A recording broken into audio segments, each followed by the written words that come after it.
Assalamualaikum warahmatullahi wabarakatuh. Halo teman-teman.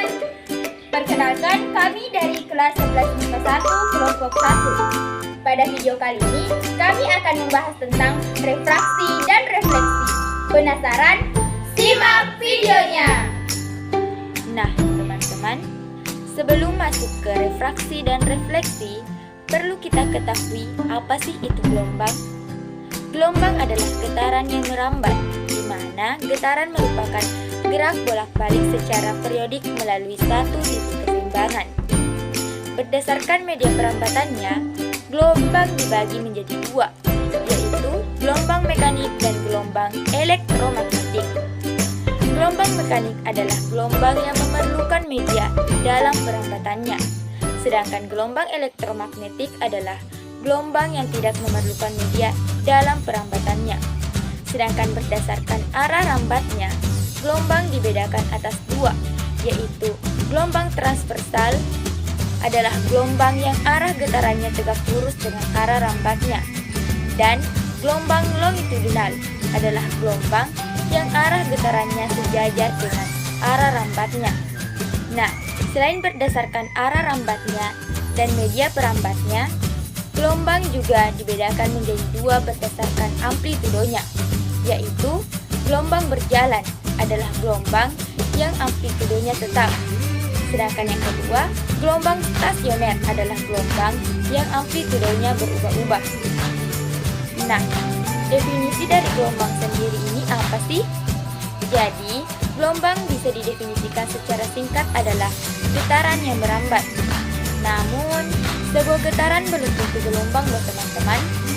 Perlu diingat bahwa merambat itu adalah energinya, bukan materi. Nah, teman-teman, sudah tahu apa itu gelombang bukan? Untuk mengetahui sifat-sifat gelombang, tonton terus ya videonya. Yang pertama, yaitu refraksi. Nah, teman-teman, apa sih itu refraksi? Refraksi atau pembiasaan cahaya merupakan peristiwa perubahan arah rambat cahaya ketika berpindah dari satu medium ke medium lain, yang kerapatan optiknya berbeda ketika cahaya melewati dua medium dengan kerapatan optiknya berbeda, maka cahaya akan dibelokkan atau dibiaskan. Nah, teman-teman, apa saja sih yang menyebabkan terjadinya pembiasan cahaya?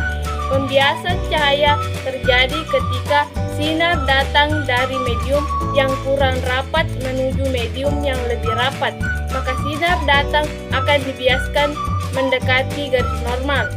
Contohnya ketika sinar datang melalui medium udara menuju air. Juga pembiasan cahaya terjadi ketika sinar datang dari medium yang lebih rapat menuju medium yang kurang rapat, maka sinar datang akan dibiaskan menjauhi garis normal. Contohnya ketika sinar datang melalui medium air menuju udara. Nah, setelah mempelajari tentang bagaimana seberkas cahaya bisa mengalami pembiasan, kini saatnya kita harus tahu bagaimana penerapan pembiasan cahaya dalam kehidupan sehari-hari. Nah, penerapan pembiasan cahaya dalam kehidupan sehari-hari. Fenomena pembiasan cahaya ini bisa diterapkan dalam kehidupan sehari-hari, yaitu yang pertama, pemantulan sempurna. Pemantulan sempurna terjadi jika seberkas cahaya datang medium rapat, yaitu indeks bias besar, menuju medium kurang rapat atau indeks bias kecil. Syarat terjadinya pemantulan sempurna adalah sudut datang harus lebih besar dari sudut kritis atau sudut datang yang menghasilkan sudut bias 90 derajat. Pemantulan sempurna ini dimanfaatkan untuk membuat serap optik. Serap optik merupakan sejenis kabel yang memiliki daya transmisi cukup tinggi. Nah, yang kedua, pensil atau sedotan terlihat patah. Pensil atau sedotan yang sebagian batangnya dicelupkan ke dalam air akan terlihat patah. Hal itu disebabkan oleh adanya perbedaan medium yang dilalui cahaya. Yang ketiga, air laut terlihat dangkal. Teman-teman, jika kita ke pantai, mungkin kita akan merasa ingin berenang di dalam lautan karena lautan terlihat cukup dangkal. Sebenarnya, lautan tersebut tidaklah dangkal. Hal ini bisa terjadi karena cahaya melewati dua medium yang berbeda dari udara ke air. Prinsipnya hampir sama dengan pensil yang seolah patah di dalam air. Yang keempat, pembiasan pada lensa. Lensa memiliki banyak manfaat di dalam kehidupan. Misalnya untuk kacamata, teropong, lup, dan mikroskop. Tahukah teman-teman sekalian, lensa bisa digunakan untuk membantu melihat benda-benda di luar batas kemampuan mata kita, karena lensa bisa membiaskan cahaya yang masuk ke dalamnya. Indeks bias antara medium lensa dan udara jelas berbeda. Itulah mengapa lensa mampu membiaskan cahaya yang masuk ke dalamnya. Contohnya saja bagi penderita rabun jauh atau rabun dekat. Setelah memakai kacamata, para penderita bisa melihat kembali pada jarak normal karena bayangan yang dibentuk oleh benda tepat jauh di retina. Nah, selanjutnya hukum pembiasan cahaya. Hukum pembiasan cahaya dicetuskan oleh matematikawan asal Belanda yang bernama Willebroord Cornelius. Itulah sebabnya hukum pembiasan cahaya biasa disebut hukum Cornelius. Adapun pernyataan hukum Cornelius adalah: yang pertama, sinar datang, garis normal, dan sinar bias terletak satu bidang datar. Yang kedua, pembagian antara sinus, sudut datang, sudut bias menghasilkan suatu nilai yang disebut indeks bias. Nah, setelah belajar hukum pembiasan, mari kita pelajari proses terjadinya pembiasan. Nah, di pembahasan sebelumnya telah dijelaskan bahwa arah rahmat cahaya bisa mengalami pembelokan karena melalui dua medium yang berbeda. Ingat, setiap medium memiliki indeks bias yang berbeda-beda dan bersifat spesifik. Indeks bias merupakan besaran yang menunjukkan perbandingan kecepatan cahaya di ruang vakum dan di dalam medium. Jelas bahwa pembelokan cahaya disebabkan oleh adanya kecepatan cahaya dari medium udara ke medium yang berbeda, misalnya air. Untuk prosesnya ditunjukkan oleh gambar berikut.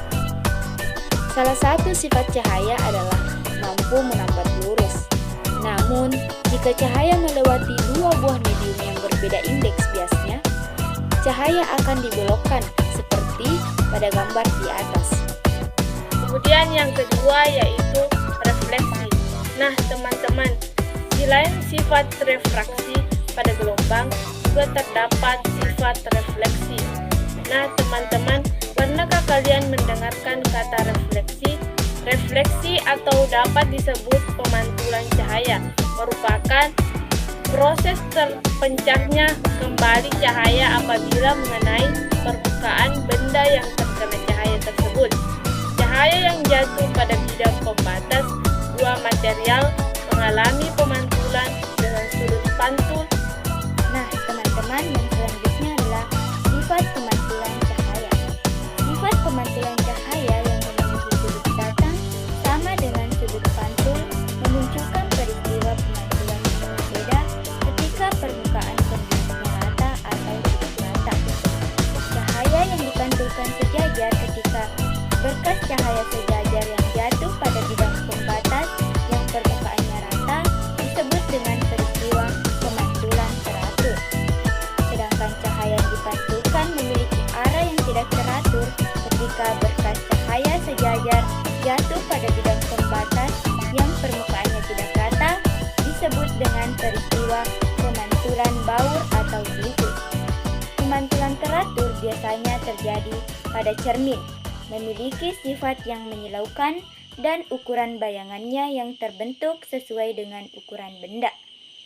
Cermin memantulkan hampir seluruh cahaya yang mengenainya. Macam-macam cermin ada 3, yaitu cermin datar, cermin cembung, dan cermin cekung. Sedangkan pada pemantulan baur, berkas cahaya pantulnya tidak menyilaukan dan tempat yang tidak terkena cahaya secara langsung masih dapat terlihat terang.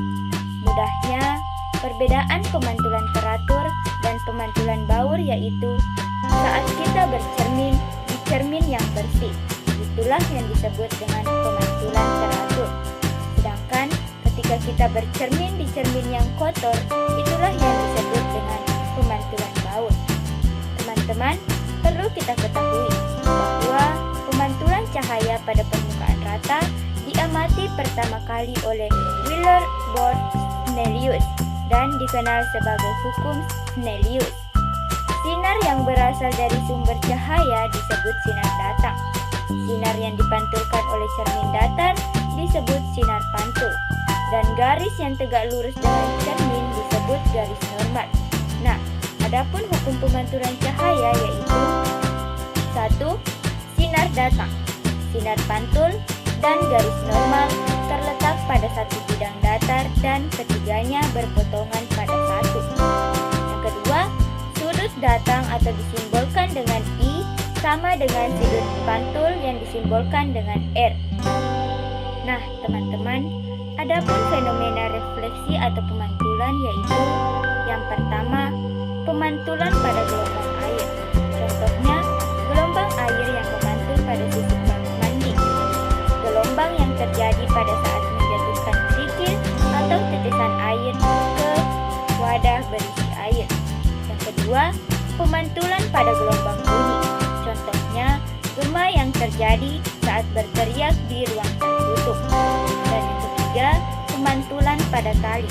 Contohnya, tali yang diikat pada tiang bertemu penghalang, maka akan terjadi refleksi gelombang. Dan yang keempat, pemantulan pada cahaya.